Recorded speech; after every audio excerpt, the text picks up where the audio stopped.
Hello friends, welcome to this next episode of Cataract Mentors. Many times we find this that when we are doing a surgery, the pupil decides to come down. And then the confusion is to use hooks or rings or what else. And your cataract is yet not completed, means you're not finished your phaco. Then what really sometimes helps you be surprised is to put intracameral adrenaline or epitrate, and that itself will help you to dilate the pupil. So there are many ways of dilating the pupil midway in surgery. One would be to use a viscoelastic or anything else. But in this case, what I'm going to show is putting epitrate in between surgery. The pupil dilates. The epinucleus plate, which was actually sitting there, is then completely removed with the help of phacoemulsification. So enjoy this episode of the method or a technique that can be utilized so simple during surgery, and it does work very well. So this is another interesting case where it's a soft cataract and we want to do a simple phacoemulsification. As you notice, the pupil is very well dilated. So it looks like a simple, straightforward case. But many times what happens is when we're dealing with a soft cataract, you'll realize you may land up with a plate. Then what to do is the trick here, and the pupil may come down on you.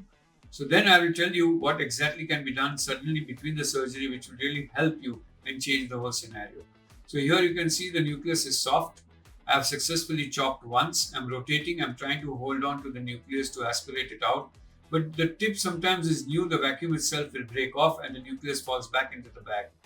So you can see that the occlusion happens, but it's not able to hold on to the nucleus and it keeps slipping back into the bag.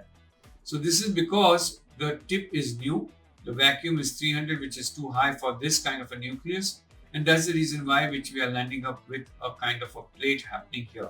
So occasionally you may go all around till you find some place where you'll be able to hold on to the epinucleus or the nucleus. And that's what exactly you're seeing that I'm doing here. But don't forget to see the flutter that is happening at the level of the pupil. And you can see the pupil actually fluttering, and that will actually make your heart also flutter at the same time. So here we are rotating the nucleus, making sure that it is free very, very easily.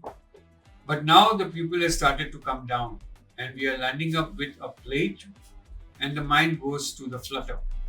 So this can happen to anyone, but then I'll show you a simple trick that solved my problem for this moment.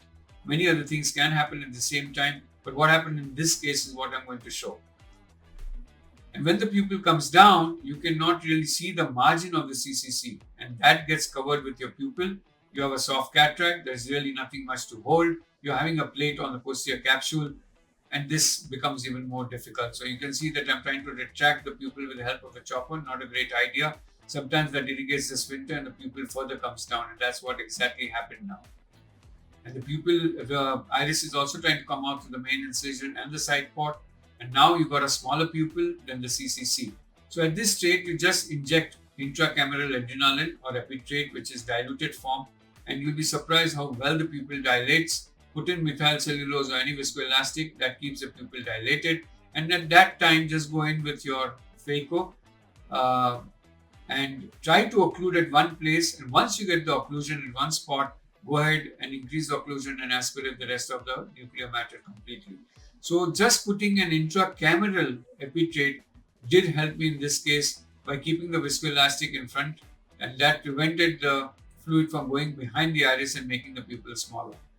So this is a good trick and works many, many times. And this successfully removes the plate completely.